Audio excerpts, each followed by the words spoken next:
лепило. Сега, аз бърках, трябва да нали, от средата вече към края. Може или да вече можеш, да.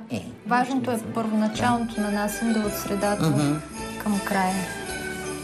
Сега вече просто си мажеме лепило.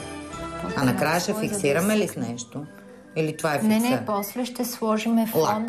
Бял фон. Ами за да може да изпъкне мотива. Иначе няма как. А може да е златен фон и някакви други фон. Зависи какво сме си избрали. Не можем да направим смесено. Например, тук да сложим бяло. Синкаво и някакво такова долу златно, за да даде тържественост. Да, може. Може, да. Само, че през златното ще стане покръвчето златно, няма да е бяло. Не е хубаво да сложим бяло. В случая бяло трябва да е, защото ни е зимна приказка. Да. Ама примерно, ако е някакви червени цветя, може да е златно отдолу, защото ще избие в по-прозрачните части някакви злата. Значи ето тук е злато. Да, виж как се напуква. Направено е кракала с бяла основа и отдолу е сложен злато. Кракала, както миналия път, които са ни гледали, е техника, която напуква. Всъщност това е материал, който в магазините за художници казвате: искам състарител, напуквател, ако не запомните думата кракъл, която напуква декопаж, те знаят какво да ви дадат. Да. Не наслоявай много, за да може да изсъхне. Да изсъхне, да. Правилно. Съгласих се веднага и почнах да разнасям финно. Само, че ако е изсъхнал, ще завлече. Да. Къде? Да, тук. Не е почнал да тръпа. Ето тук няма. Как пак го виждаш къде има, къде няма? Ти си свикнала вече да гледаш. В наклони. Може би е така, като се обърне към светлината, повече се вижда къде е малко. Нали така? Да. Хубаво е да имате такива подложки, каквито и да било, ма някакво нещо такова трябва да имате, защото аз вече почнах тук да си личи, че работи.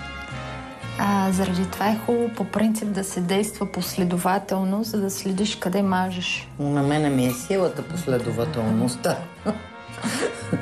Аз толкова бързо ми искам да стане. Готов. Да не слагам повече. Да. Стига ми толкова. Да. Аз толкова бързам и толкова искам да стане, че не съм най-добрият човек да ви уча. За това взимаме експерти. Лепилото. Ето, чакай сега, тук има много. Да го премахне. И сега пак издухваме. Да. Вие пак изчаквате. Пак го слагате върху буркан и пак изчаквате.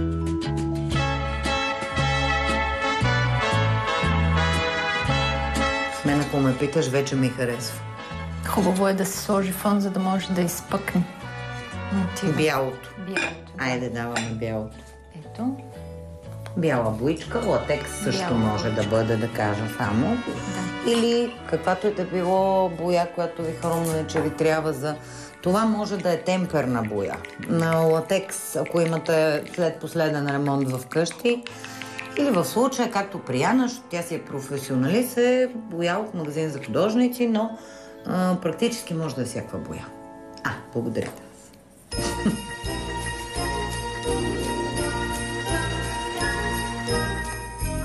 Трябва да е хубаво изсъхнало, пак казвам. Ако някъде ви лепне, не нанасяйте отгоре нищо повече. Даже има леко блясък. Да кажа само, че този блясък може да се получи посредством върху латекса лак за ногти. Бляскав, така ще блескат отдолу нещата, ще е чудо. Дай сега небето и звездичките ще... Освен това, тук ако сме скъсали някъде... Тук някъде, ако сме скъсали салфетката, подозирам, че така може да се поприкрие това.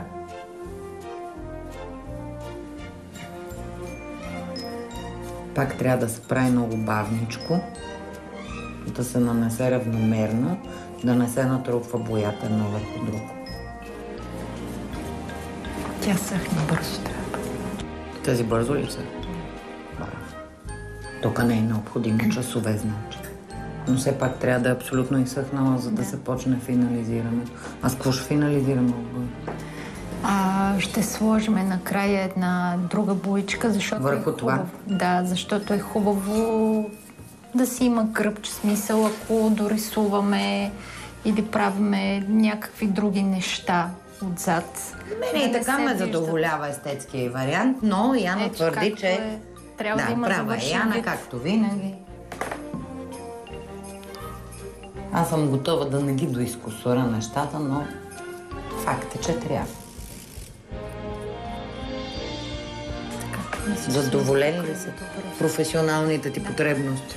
Пак държиме върху буркан. Пак слагаме да.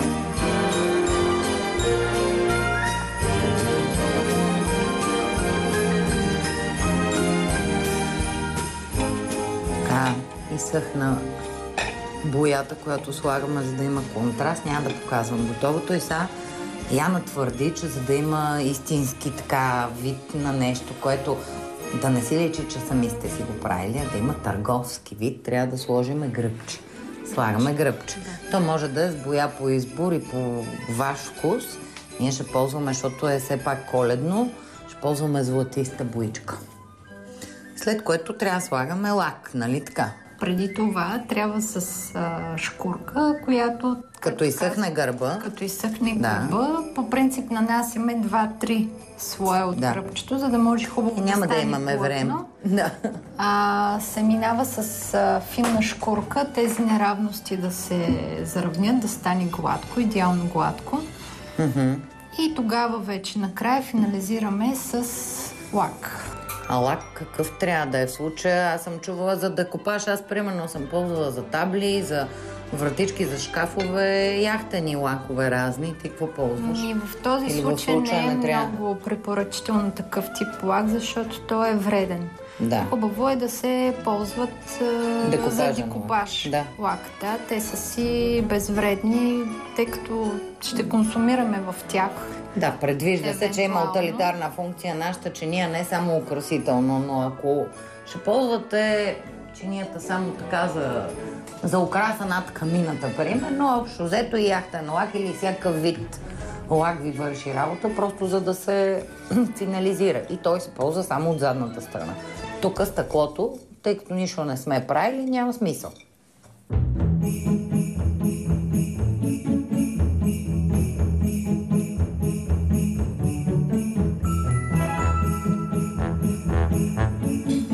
Значи, тук трябва да изкуриме и всякакви штръкляци, такива отстрани, нали? Да. С какво го правиш ти? Това с... Пила за ногти в миналия път. Ето такъв тип шкурки от всяка железария. Да. Също пила за ножи, стара пила, нова пила.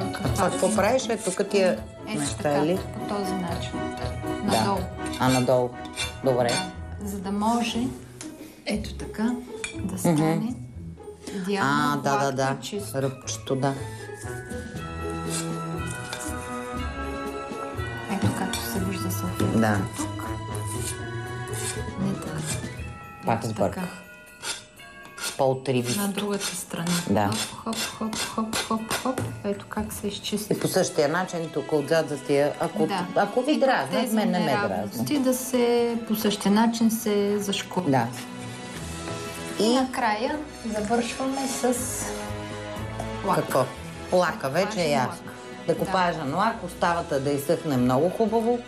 И ако семейството ви не е от 48 члена, както моето, защото, нали, с 5 сина, всеки с гаджето си, представете си какво става вкъщи на Коледа.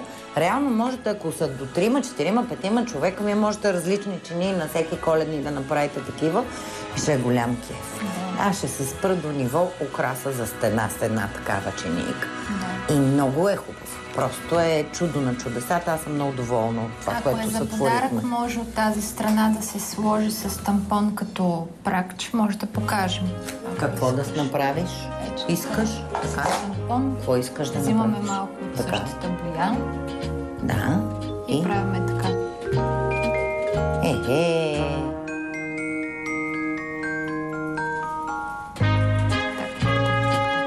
Да, дава завършеност. Така ли? Да. Изключителен ни стана, още не е съвсем изсъхнал. Аз ще го сложа тук да изсъхне хубаво. Една такава стойчица за чиния. Вижда ли се хубаво? Колко е красиво това, което сме направили? Вижте се, май.